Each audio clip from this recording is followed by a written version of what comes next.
आज मुझे भी इसी तरह का थोड़ा संकोच हो रहा है। जिस मंच पर रावल साहब जैसे जीवित चरक जीवित सुश्रुत जीवित वाग्भट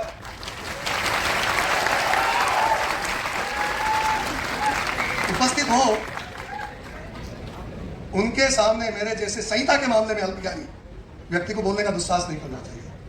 वास्तव उनके सामने तो मैं संहिताओं के मामले में तो अल्पज्ञानी हूं। और ये भी मैं बता दूं, शायद आप में से कई लोग मेरे से ज्यादा संहिता जानते होंगे। मैं इस ईमानदारी से स्वीकार करता हूं, मेरे को कोई दम्भ छंद ये आता ही नहीं है। तो फिर भी जो कुछ आप सबसे सीखा है, जो कुछ ऐसे महापुरुषों से सीखा है, जो थोड़ा बहुत, लेकिन जो थोड़ा बहुत भी सीखा उसको मैंने पक्का सीखा है। जैसे आप सब आए हैं दुर्घटनावश, मैं भी ऐसे दुर्घटनावश आया, मैं आया था, लेकिन जब आ गए तो फिर मैंने इसको चैलेंज की तरह स्वीकार किया। मैं कुछ बातें आपको इसलिए कहना चाहता हूं कि आपको भी जब कभी ऐसा विषाद पैदा हो जाए तो आपको लगे कि नहीं, हम जहां हैं वहां अच्छे हैं। तो हमारा इंटीग्रेटेड कोर्स था, तो मॉडर्न सब्जेक्ट पढ़ने के लिए हमें मेडिकल कॉलेज में जाना पड़ता था। तो बड़े एप्रन लटका के स्टेथो वगैरह टांग के जाते थे वहां। हम जैसे वहां घुसते थे तो वो मेडिकल के जो स्टूडेंट थे वो चिल्लाते थे, खलबट्टे आ रहे हैं, खलबट्टे आ रहे हैं, खलबट्टे आ रहे हैं। ये सुन के बड़ा क्रोध होता था। तो जानते हो ना, होता था। हम उस समय भी एक शब्द यूज करते थे। लेकिन उन चीजों ने मुझे एक चैलेंज दिया, और उस चैलेंज का परिणाम यह है कि जो लोग हमें खलबट्टा कहते थे, उनका साइंस जहां से आता है, पैदा होता है, वहां के प्राध्यापक ऐसे बैठ के आयुर्वेद सीखते हैं। ये मैं तो ये हाथ की सलाह के लिए नहीं कर रहा हूं, लेकिन इसलिए कहना चाहता हूं कि आप वहां नहीं गए, सामने यहां आए, ये आपके लिए भाग्य की बात है। लेकिन भाग्य के साथ अपने पुरुषार्थ को जोड़ोगे तो आज ऐसा समय है कि जिसमें हमारा तो बहुत संघर्ष का समय था, सुविधाएं नहीं थी। हमारे कम समय का जो जामनगर था वो आज तो आप कल्पना नहीं कर सकते। हम जब थे तो 3 हॉस्पिटल थे यहाँ, तेजुबा, सजुबा, रिसर्च, जुबली, 4 यूनिट थी। आपको आश्चर्य होगा उन सबके बीच में एक भी इंस्ट्रूमेंट था। कर सकते हो आप कल्पना? लेकिन उन परिस्थितियों में भी हमने जो कुछ प्राप्त किया उससे अपना खुद का विकास किया। देखो, आयुर्वेद के विकास की बात नहीं करना चाहिए। आयुर्वेद तो विकसित था और अपने आप विकसित होता भी रहेगा। हम कई बार दम भरते हैं ना कि हमने आयुर्वेद का विकास किया, हमने ये किया। अरे भाई, हम सब आयुर्वेद का द्वारा हमारा विकास कर रहे हैं। तो मुझे ये आदेश, एक्चुअली हितेश जी ने जब मुझे कहा सर आपको बोलना है, तो मैंने कहा भाई क्या बोलूं, तो कि टॉपिक आ भी चुन लो। मैं पिछले 10-15 दिन से बहुत ही व्यस्त था। तो ऐसे ही एक दिन उनका मैंने कैसा लिख लो, practical approach for understanding Charaka Samhita with some salient features. ये ठीक है, टाइटल है, इसको न्याय दूंगा, लेकिन मूल उद्देश्य यह है कि आज जो हमारे पास परिस्थितियां हैं उसमें चरक संहिता का हम किस तरह से अच्छे से अच्छा उपयोग करें, और जो हमारे सामने चुनौतियां हैं उनका दृढ़ता से मुकाबला करें। ये यहां आप देख रहे हैं ये सब, why do we need it? क्या जरूरत है कुछ नया सोचने की, नई अप्रोच? अभी ठाकर साहब ने उल्लेख किया कि चरक संहिता के ऊपर सबसे पहला कार्य गुलाब कुंवर बाग सोसाइटी ने किया था, और वास्तव में हम सबको उसके लिए उनका आभार मानना चाहिए। इतना बड़ा काम उस समय करना। फिर उन्होंने दूसरा डॉक्टर गोपाल वशिष्ठ वाली बात की, यह भी बहुत बड़ा कार्य है, मैं भी उसमें एक कंट्रीब्यूटर हूं। ठाकर साहब ने भी अनुभव किया होगा, मैंने भी किया है, कि ज्यादातर चैप्टर जब आप पढ़ेंगे तो आपको लगेगा कि ये तो हम कई जगह पढ़ चुके हैं, ऐसा कैसा, कोई नयापन नहीं है। We are passing to a very crucial period. आजकल हमारे ऊपर ये ऐसे एक फैशन हो गया है, ऐसे इल्जाम लगाए जाते हैं कि अनसाइंटिफिक, आउटडेटेड, इनरेलेवेंट, इनइफेक्टिव और कई चीजें। अभी कुछ समय पहले आपने ये हिंदू में, न्यूज़पेपर का नाम है हिंदू, लेकिन उसमें आर्टिकल छपा है what is the current approach to Ayurveda. तो इसको आप पढ़ेंगे ना तो आपका खून खोल उठेगा। इस तरह के प्रहार हमारे ऊपर हो रहे हैं। Therefore we have to change our approach, इसलिए हमें बदलना पड़ेगा कि हमारी एक जो टेंडेंसी है ना, फर्स्ट ईयर से विद्यार्थी आता है, पढ़ाने का मेथड क्या है, आधुनिक विज्ञान में भी ऐसा ही कहा जाता है। इसका मतलब आपके यहां जो कुछ है आपको आधुनिक विज्ञान से वेरीफाई कराया जाता है। परीक्षा में प्रश्न आते हैं तो इसका वैज्ञानिक दृष्टि से विवेचना करो। व्हाट इज वैज्ञानिक दृष्टि? अगर आपको कहना ही है तो को तार्किक दृष्टि से। ये हमारे इंफीरियरिटी कॉम्प्लेक्स हमें बताते हैं कि आधुनिक विज्ञान में भी ऐसा ही कहा जाता है।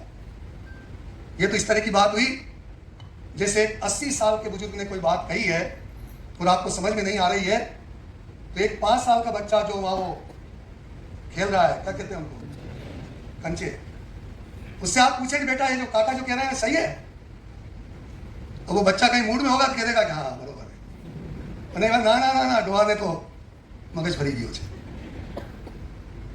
सो we have to have confidence. में इसके लिए कई बार एक एग्जांपल देता हूं।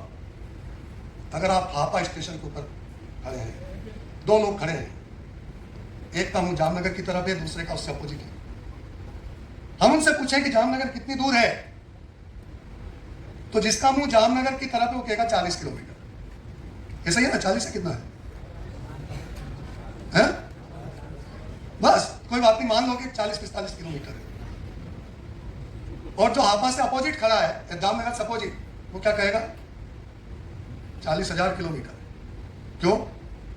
जो जामनगर की तरफ मुंह खड़ा है वो अगर ये 4-5 किलोमीटर जो आप कह रहे हैं वो भी चलेगा तो जामनगर पहुंच जाएगा, लेकिन जो अपोजिट डायरेक्शन में खड़ा है वो अगर 40 किलोमीटर की यात्रा करेगा तो वो पहुंच पाएगा। वैदिक अप्रोच है ये 4 किलोमीटर वाली, जिसमें ना किसी लेबोरेटरी की जरूरत है ना किसी एक्सपेरिमेंट की जरूरत है।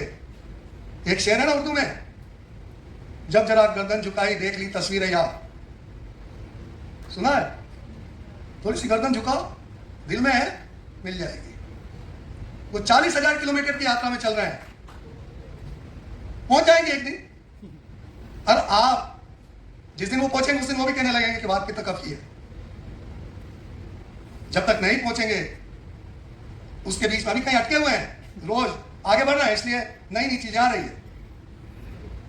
कई बार लोग कहते हैं साइंस सम्मत नहीं है, साइंस विज्ञान सम्मत। अरे भाई जाने दो ना, नहीं है सम्मत, कल सम्मत हो जाएंगे। आज से 25 साल पहले जब मैंने जर्मनी में पढ़ाना शुरू किया था तो गृहिणी का अपना चैप्टर आता है, बहुत अद्भुत चैप्टर है, बहुत प्रैक्टिकल चैप्टर है। उसको आप पढ़ोगे तो कई रोगों की चिकित्सा आप इजीली कर सकते हो। यहां तक कि कई बार जिनको मॉडर्न साइंस में मॉडर्न चिकित्सक थक के ये कह देते हैं कि इसको तो डिप्रेशन है, इसको साइकेट्रिस्ट के पास भेज दो। उसके लक्षण जब आप पढ़ेंगे तो लगेगा कि तो भारतीय गृहिणी का है, उसकी चिकित्सा करो ठीक हो जाएगा। तो चूंकि उस रोग को मैं उस समय, क्योंकि हमारी सबकी आदत थी कि भाई आम बात है तो रूमेटॉइड आर्थराइटिस बोल दो, ये है तो ये बोल दो, ये है तो ये बोल दो। मैं नहीं करता था कभी भी, ना पहले किया ना आज तक किया। समझने के लिए मैं कह देता हूं कि इस तरह से शायद समझ जाओ, लेकिन ये एग्जैक्टली ये नहीं है। आम बात है रूमेटॉइड आर्थराइटिस, रूमेटॉइड आर्थराइटिस है। तो कई बार मेरे वहां विद्यार्थी जो मेडिकल डॉक्टर्स होते थे, यूनिवर्सिटी में टीचर्स भी होते थे, वो कहते थे कि इसको हम कैसे समझे, बड़ी दिक्कत होती थी।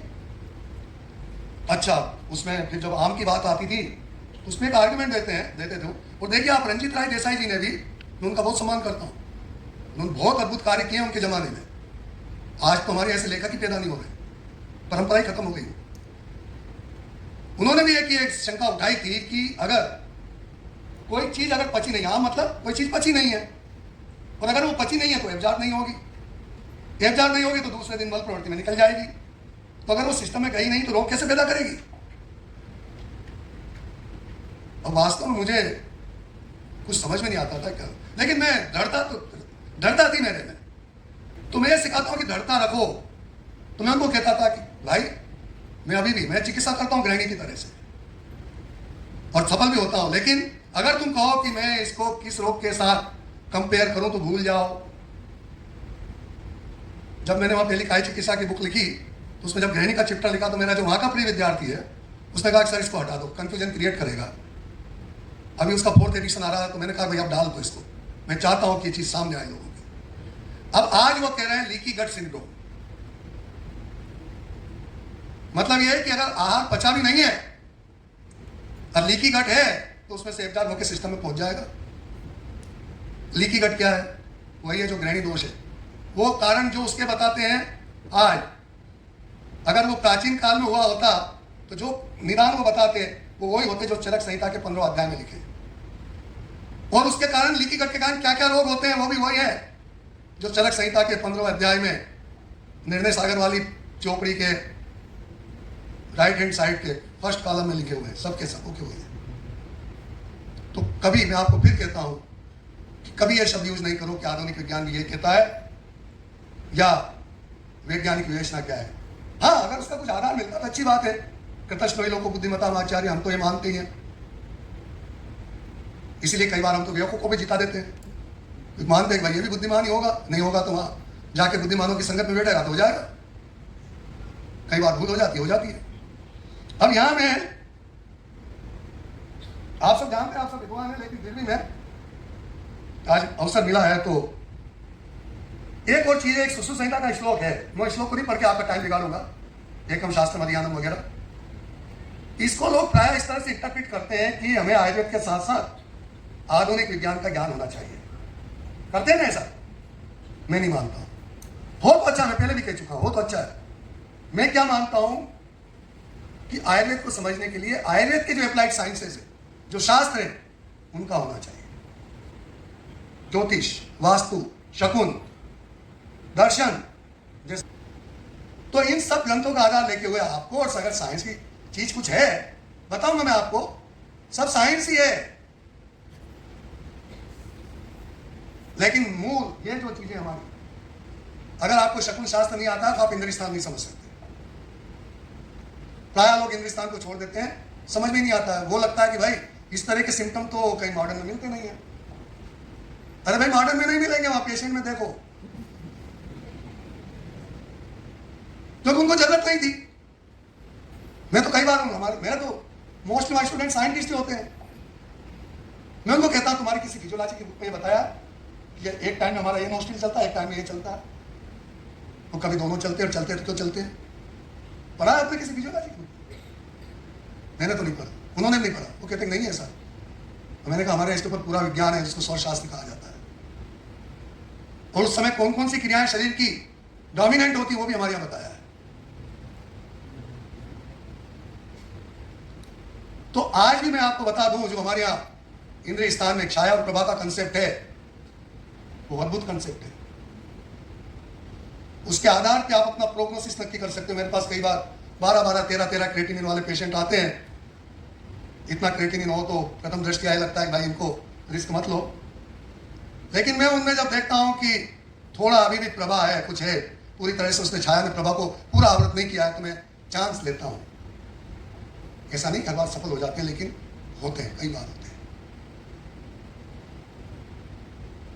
कई चीजें हमारी जो सामुद्रिक शास्त्र से संबंधित है। तो on the basis of this ancient knowledge system and modern, modern से मेरा मतलब एलोपैथी नहीं, ये समझ लेना।